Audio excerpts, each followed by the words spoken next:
क्या दिन भर पढ़ाई को लेकर बैठी रहती हो? जाओ जाकर कपड़े धुल लो। पर माँ मुझे पढ़ना है और उसके बाद स्कूल भी जाना है। हाँ चले जाना, पर कपड़े धोना ज्यादा जरूरी है।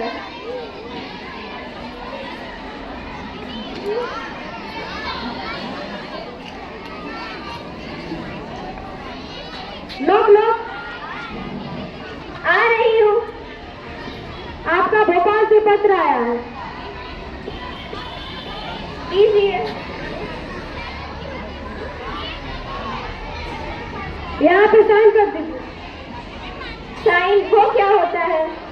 आप अनपढ़ है क्या? हाँ लीजिए, यहाँ पे अंगूठा लगा दीजिए। लीजिए।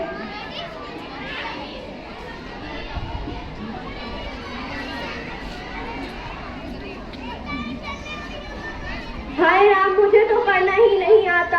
अब पता नहीं इसमें क्या लिखा है। अब तो बाहर जाकर ही किसी से पढ़वाना पड़ेगा। भाई साहब, क्या आप मुझे पढ़कर बता सकते हैं कि इसमें क्या लिखा है? हाँ क्यों नहीं, क्योंकि मैं कक्षा 1 तक पढ़ा हूँ। लाइए दीजिए। बहन जी, इसमें तो बहुत छोटे छोटे अक्षर लिखे हैं। आप मुझे तो कुछ समझ में नहीं आ रहा है। रुक जाइए, मैं अपना चश्मा लेकर आता हूँ।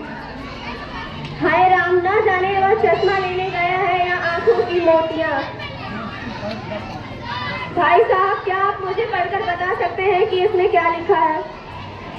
हाँ मैं पढ़ के बता सकता हूँ, क्योंकि कक्षा में मैडम मुझे खड़ा करती है पढ़ने के लिए। ये पकड़िए, मेरा एक जरूरी कॉल आ रहा है। हाय राम, एक तो ना जाने कहाँ चश्मा लेने गया है और दूसरे का तो पता नहीं कौन सा कॉल आए ही जा रहा है। लोग लोग आ रही हूँ। अरे भाभी जी आप? हाँ मैं।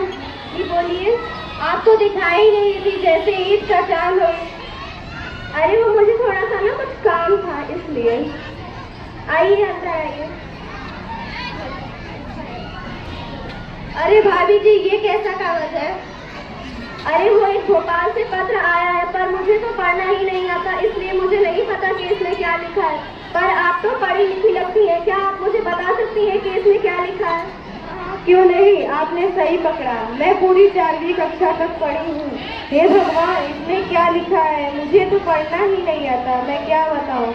अरे भाभी जी, इसमें लिखा है अंग्रेजी में, आप समझ नहीं पाएंगी। और ये अंग्रेजी में लिखा है, आप समझ नहीं पाएंगी। और इसमें बहुत बुरी खबर लिखी है। सभी आती है, कुछ न कुछ मांग के ही लेके जाती है। अरे भाभी जी, आपने कुछ कहा? नहीं नहीं, कुछ नहीं, मैं तो बस ऐसे। अच्छा पकड़िए, मेरा चीनी दीजिए, मैं जाऊँ। लाती।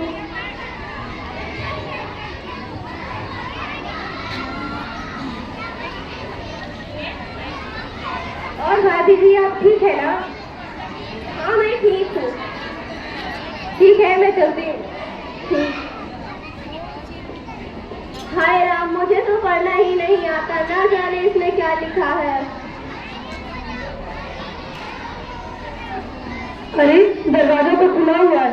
माँ मैं आ गई। माँ मैं आ गई। अरे बेटा, तुम कब आई? माँ मैंने अभी तो बोला मैं आ गई। अच्छा, वो मेरा जरा ध्यान नहीं। क्या हुआ माँ, आप परेशान नजर आ रही हैं? हाँ बेटा, देखना जाइए, भोपाल से एक पत्र आया है, पर मुझे तो पढ़ना ही नहीं आता, इसलिए मुझे नहीं पता कि इसमें क्या लिखा है। सुबह से शाम हो गई। लाइए माँ, मैं आपको बताती हूँ इसमें क्या लिखा है। मुझे पढ़ना आता है।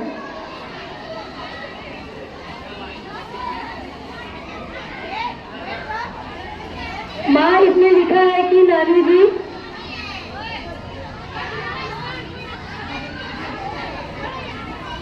है राम, नानी जी नहीं रही। माँ इसमें लिखा है कि नानी जी और नाना जी। है राम, नाना जी नहीं है। बेटा जरा जाकर देखना ये आवाज कैसी है। हाँ माँ, मैं अभी जाकर देखती हूँ। आप लोग के पास कुछ काम नहीं है क्या? दिन भर हमारे घर में भागते रहते हैं। क्या आपने हमको बुलाया?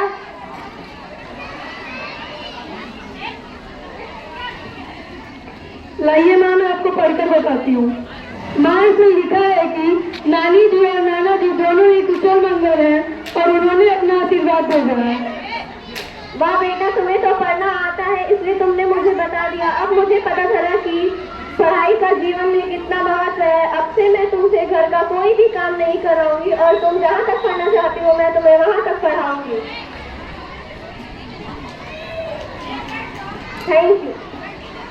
आपने देखा कि अनपढ़ इंसान को अपने जीवन में कैसी कैसी कठिनाइयों का सामना करना पड़ता है, और आप अगर किसी को अपने आसपास देखें तो और अपने भी पढ़ें और दूसरों को भी पढ़ाएं, और खासकर बेटियों को पढ़ाएं। Beti Bachao Beti Padhao. Moral of the story: safeguard and education. Thank you.